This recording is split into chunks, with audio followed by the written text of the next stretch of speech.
तो उसके लिए भी आप देखें कि 100-125 साल पहले गाडगे बाबा जहाँ जाते थे कुछ कूड़ा दिखाई दिया, खुद उठा के साफ कर दिया। तो हमारी गलती यह है कि जो हमारे पूर्वज हैं, हमारे बड़े हैं, हमारे संत हैं, हमने उनके लिए ध्यान नहीं किया। तो मुझे भी अभी कुछ साल पहले नहीं पता था, मुझे भी जानकारी हुई।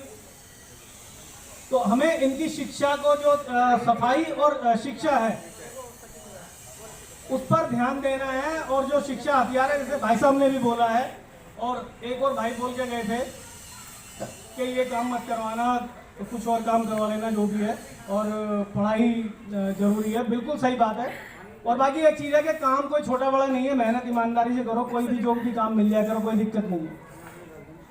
कोई काम छोटा बड़ा नहीं है। चोरी में, चकारी में, उसमें शर्म है, मेहनत के काम में किसी में शर्म नहीं है। और जो बाबा थे, गाडगे बाबा के काम को देखते हुए डॉक्टर भीमराव अंबेडकर एक तरह से इनको अपना सामाजिक गुरु मानते थे। वो पढ़े लिखे थे, काम कर रहे थे, लेकिन ये अनपढ़ होने के बाद भी उनसे पहले काम कर रहे थे। किनके लिए कर रहे थे? गरीब, मजदूर, मेहनत कश लोगों के लिए काम कर रहे थे। और यही नहीं है कि एक समाज के लिए, क्योंकि गाडगे बाबा कहीं जाते थे तो ये तो नहीं है कि हाँ भाई ये समाज का वही काम करना है। तो ये काम इन्होंने किया, तो इनसे हमें प्रेरणा लेनी चाहिए, काम करना चाहिए। सिर्फ ये बहुत अच्छी बात है कि आज हम इनका जन्मदिन मना रहे हैं, इनको याद कर रहे हैं, तो ये बहुत अच्छी बात है। लेकिन इसके साथ हमें ये ध्यान रखना चाहिए कि जो इनका सफाई का और शिक्षा का जो इन्होंने जो हमें ज्ञान दिया है, उस पर हमें काम करना है। और एक और चीज़ है, ये जरूरी नहीं है कि पढ़ लिख के सबको अच्छी नौकरी मिलेगी। जैसे 130 करोड़ के आसपास हमारे हिंदुस्तान की आबादी है और सरकारी नौकरी मुश्किल से 1-1.5 करोड़ होंगी, शायद 2 करोड़ हो सकती है। लेकिन वो 2 करोड़ खाली थोड़ी है, 50, 60, 70, 80% पे तो काम कर रहे हैं। और अगर सबको नौकरी दे दी जाए तब भी 2 करोड़ लोगों को सरकारी नौकरी मिलेगी, उसके बाद भी कुछ ना कुछ करना पड़ेगा। कोई रिक्शा भी चलाएगा, कोई प्राइवेट में इंजीनियरिंग भी करेगा, कोई दुकान भी खोलेगा, कुछ और काम करेगा। तो शिक्षा मेरे हिसाब से पैसे कमाने का जरिया नहीं है। शिक्षा जो है मेरे हिसाब से जो है ज्ञान अर्जित करने का तरीका है।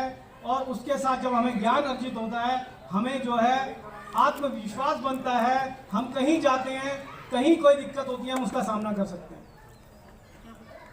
और एक और चीज है कि हमें डर और लालच से दूर रहेंगे तो बड़े बड़े काम कर जाएंगे। हम लोग कोई भी हो, चाहे छोटा हो या बड़ा हो, हमारे मन में अगर डर और लालच होता है तो वहीं हम मार खा जाते हैं।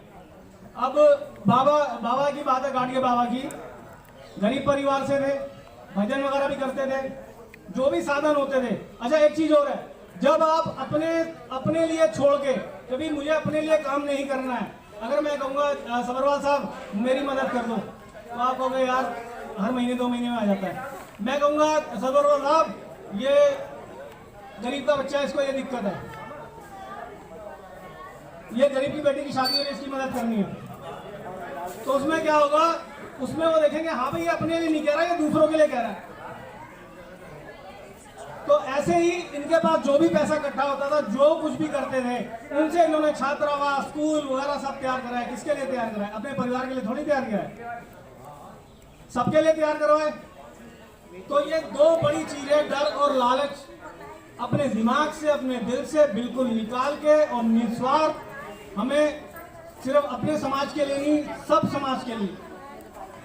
और ये बहुत ही हम सौभाग्यशाली हैं हिंदुस्तान में कि बाबा नानक हो, रविदास हो, कबीर हो, या गाडगे बाबा हो, या कोई भी हो, या बाबा साहब अंबेडकर हो, इन्होंने सबके लिए काम किया। इन्होंने अपने लिए काम नहीं किया कि भाई मेरे लिए ये चाहिए।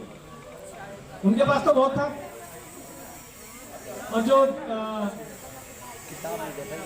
संत रविदास थे, तो उनकी तो शिष्या जो है मेवाड़ की महारानी मीराबाई थी। बड़े बड़े लोग थे।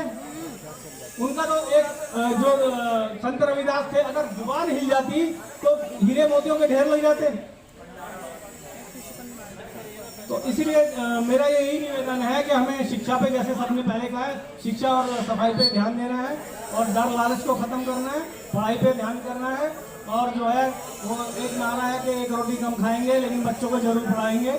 और ये कभी मत सोचना कि हमें पढ़ लिख के नौकरी मिलेगी, कोई बात नहीं, जो भी काम करेंगे मेहनत ईमानदारी से करेंगे, उसी से तरक्की होगी। इसी के साथ मैं धन्यवाद करता हूँ मुझे बोलने का मौका दिया। धन्यवाद।